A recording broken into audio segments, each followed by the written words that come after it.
Hi, this is Anna Imagination with the Healing Garden. We're going to talk about pain points because it's crap. And I really want to sit down and talk about pain points. This is one of those things where I keep hearing it all over the business place. And I'm like, no, psychologically and logically, that is so wrong. What are you doing? So here's the situation. You've got a transmitter. That's the talker. And you've got the receiver. That's the student, usually. And just because you are a talker or a teacher doesn't mean you have communication skills, which is the problem. So you have a lot of people who they have a vision in their head. They can see it, so they get it. But there's two skills at work here. The first skill is being able to translate from image to action. That's the first skill. From image in your head over to action. That's skill number one. Now, you might be freaking good at that, but if you can't translate action over to comprehension, it's garbage. You've helped yourself. Congratulations. So you've got a second skill where you have to translate your action into comprehension for others. Now this is a skill. It's actually, it's my favorite skill, truly. Like this is art. This is linguistics, theater, stage, logic, and math. I'm going to say that again. This is linguistics, theater, stage, logic, and math. This is what you're supposed to go on to from reading, writing to arithmetic. You've heard that. Reading, writing, arithmetic. Yeah, there's like 5 disciplines between there that they all skip, called linguistics, theater, stage, and logic. Yeah, that's right. I can't count. I gave you 5 when there's 4. So this is what's going on. You have the image in your head, and that gets translated into you doing with your hands or you doing with action. Well, that's great. That's one skill. But then the skill to translate that from action into usable comprehension for others is teaching. And it is a skill. So when I hear you got to talk about the pain points, no, you don't. Because logically, that does not make any sense. And the more you study psychology, you realize you do that and you shut people off, you make them terrified. And if you do succeed, because there's an order of operations, and that's called psychological terrorism. It's a thing. And I've seen that being used. I've had it used on me. So your options now are psychological terrorism, or you're not getting at all landed. So I'm going, but they are landing it. So what's really going on? Because if you follow the logical progression of what's going on psychologically, they are not doing what they say they are doing, which tells me there is a problem with communication. So what's really going on? So I assumed that all of these people were really, really bad at communication because they're business owners and they didn't study logistics, logic, or logistics is a really weird world. Actually, it's not when you understand logistics and logic, but if they didn't study linguistics and logic. So it's a matter of what they're really trying to say. So I took a step back and I said, okay, what are you guys really trying to say? You've got your pain, and they're going, it's all about and they said a word today, a word I'd never heard before, a phrase.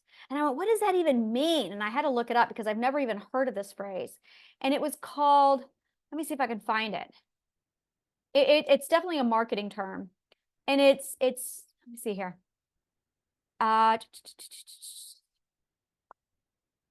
Future pacing. And I went, what the hell is future pacing? So I Googled future pacing and I went, oh, that's the journey. Oh, that's the story. Yeah, communication error. So we're going to break this down and I'm going to show you what they're really trying to say. You have to talk about the story.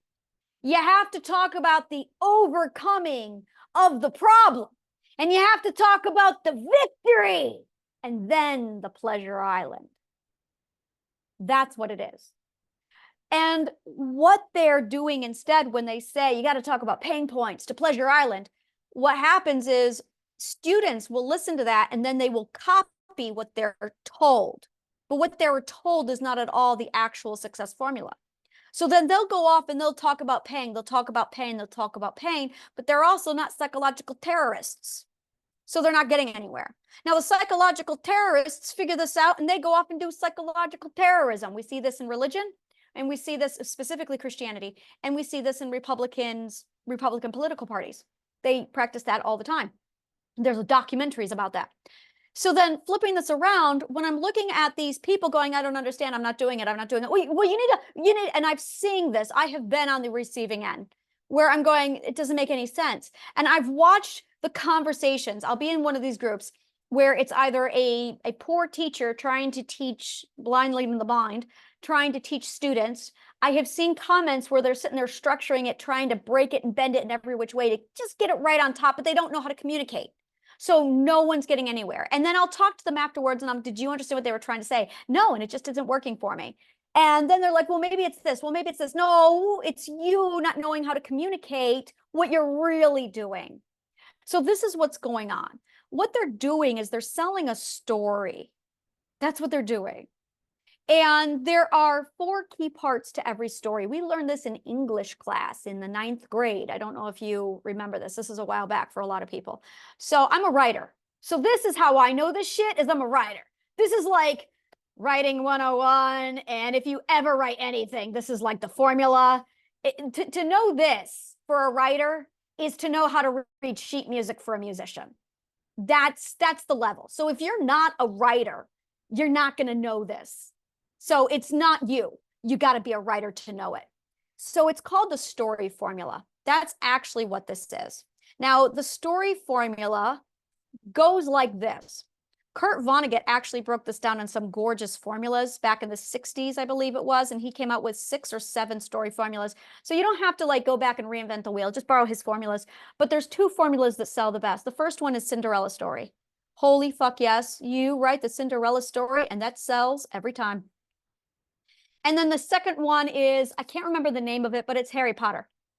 And what this is it is the half of the Cinderella story. It is literally half of the Cinderella story. Now, I'm going to be blunt. Cinderella story is the whole piece. So you have, let's say you have a spectrum with variables, 1, 2, 3, 4, 5, 6, 7, 8, 9, 10. So you have 10, all right? The Cinderella story is 1 through 10. Harry Potter is 6 through 10. One of the other stories examples is 1 through 3. The other story example is 4 through 7. Do you see what's being done? So the story formulas that Kurt Vonnegut broke down is actually pieces and fragments of the Cinderella story. The most kind of successful one is the 50% Cinderella story, which is what Harry Potter is. Harry Potter is 50% of the Cinderella story. So the formula goes like this. Starts off with an underdog. Of course it does. It's always the underdog. Starts off with the underdog. And I want you to be thinking about 2 stories as I play this out for you. The first one that I want you to be thinking about is Lord of the Rings and Hunger Games. Both of them. Hunger Games, Lord of the Rings. So you have the underdog, all right? The underdog is given a quest. And I mean, things are really, really bad for the underdog. And things get really, really good for the underdog. And we call that a rising action. And then they reach an obstacle. And the obstacle tanks them down real low. We call that in psychology the C drop, which is exactly what we all struggle with. And then while you're in the C drop, a magical mentor, usually called Gandalf, comes along. This is where your mentor or your sage comes along. And then you shoot up and you have great success.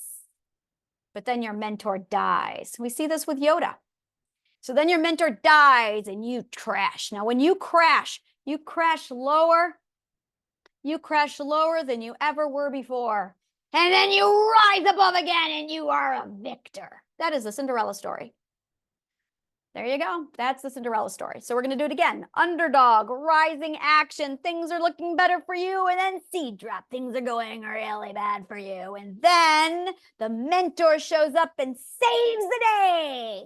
And then you've got great success. And then the mentor dies and you fall worse than you ever fell before.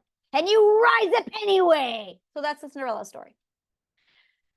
So that is literally like the full arc. So when you're talking to somebody and you're going over the pain point pleasure island, what you're really doing is walking them through this.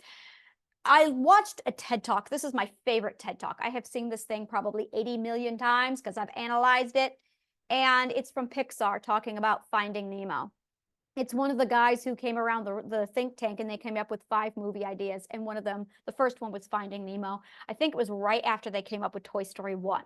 And they went, all right, we just launched a movie. It was a great success. We got to do this 5 more times. And they blueprinted all these different ideas and Finding Nemo. So in this TED Talk, it's the one where he starts talking about the Scottishman and the timing. If you know the one, that's the one. And he explains in this story arc the story formula. And the story formula is this: you got to have a dream, and you got to have an obstacle, and you've got to overcome that obstacle, and then you've got to have your win. There you go. That's it. That's the whole formula. Dream, obstacle, win. That is story. How you overcame your obstacle. Now, this is how you do business marketing sales. And this is how you tell a story. And this is how you tell a really successful, powerful story. And this is how you turn your own brand into your own marketing if you are a Cinderella story. And this is how you do psychology and build your own life. This is it. You are on your own Cinderella story right now. You're living it. You were born in it. We're all the underdog. We're all born the underdog, and we all have these obstacles in life, and either you know how to get over those obstacles and make something of it and become a victor, or you don't. Now, a lot of people, and it's the overcoming of the obstacles that define you. Now, a lot of people will sit there and wait at home, cleaning stoves, going, one day I will know who I am. Well, not unless you get your ass out the door, which is what Frodo was all about, which is what Bilbo Baggins was all about, was getting his ass out the door to figure out who he is. You don't figure out who you are in the kitchen at the home base, at the point of origin. You find out who you are on the road, on the journey, facing the dragons. That's story. It's who you are. It is how you overcame all of the obstacles. That's the story, and that is who you are. So story equals you. Now, in addition to this beautiful, lovely little everything that it is, in addition to this, the story and you, what you also have here is this. You are the author of your story. I have done a lot of psych work on this. I have ripped this word apart on so many levels. Abusers have taken and contaminated the word authority and have stolen it and bastardized it into this meaning that actually means expert, which has nothing at all to do with being an expert. And as a result, this compromised definition of authority actually destroys self-authority. And now you have a war, a battle, a conflict between self-authority versus true authority, or false authority, actually. So you have true authority, which is your self-authority, because you are the author of your story, hence authenticity. Words don't lie. Words don't lie. The word is author. Authority, authenticity. That has nothing at all to do with being an expert. You can be an expert, and there you go, you're an expert. But somebody to compromise authority of other people to get the upper hand to abuse them changed the meaning of the word. And now we're all using the abuser's definition. The abuser's definition is when an abuser will take a word and then change the meaning so they can get the upper hand to abuse people. And now we're all using it without thinking. And we have forgotten that the true meaning of the word authority means author of one's story.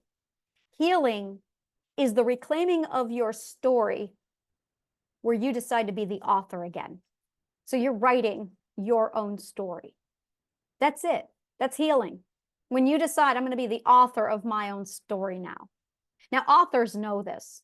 Authors are naturals at this. We're the people who go, all right, I'm going to write a book. Well, instantly you're an author then, aren't you? Instantly. Because now you're going to sit there and put pen to paper, and you are going to create the lives of people who are just versions of yourself. So fiction doesn't exist because you're just putting on a mask of yourself, and you're putting yourself through the same trials that you went through. There is no such thing as fiction. That's another thing that people made up to protect themselves from being abused. So Voltaire could write things like, oh, look what the French monarch is doing, and or the aristocracy in there. He could throw that out there and be, oh, it's just fiction. See? So when you look at the story formula and you're doing anything, whether it be in business or marketing, whether it be in writing or your own story, it is absolutely about understanding the story formula. And it's asking the question, what is your dream? What do you want? What obstacle is in your way? And how are you going to overcome it to get to where it is you want to go? And what you're doing is you are taking them on that journey. This is not about pain points.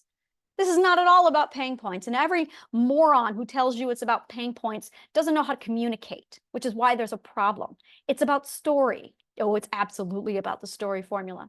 So the more you learn about the story formula, the more you understand how very much it is a part of our lives in the books you read, in the movies you watch, in the stories you read, in the newspapers, in the emails you watch, in the emails you write, in the businesses you put together, in everything you do, there is the story formula. So much so that our psychology is made up of 1/3 part story health, 1/3 part logic health, which is just story, and 1/3 part community health. Network, story, logic. Now you've got yourself. But if you don't go on the journey to discover the story, you're never going to get anywhere. Flip this around over to business. You don't write like this, people aren't going to connect with you. Now, here's another little thing that I love to throw in here. While you're writing your story, throw in the why, purpose, which is exactly what you need. Why does Frodo go out that door? Well, because he's got to save the Shire, because there's an evil ring and there's an asshole named Sauron, and he's got to save the world with this little ring by taking it to the right people at the right place. That's why. Because he's got to be a hero, because there's no one else. Now it's up to him, the underdog. That's the way it goes. That is exactly how it goes. So your why and your purpose. And then it's the how. Oh, good God, this is such human psychology on such a level. And we're talking biology here. Now we're digging deep into the core of biology. We're tapping into the biological brain of making you care. That's what we're doing. This is how it works. So when you're writing your emails, you're writing your posts, you're writing your marketing, what you are really doing is telling a story and taking them on the story journey of underdog to victor is the whole point. Thank you so much. May the kindest of words always find you.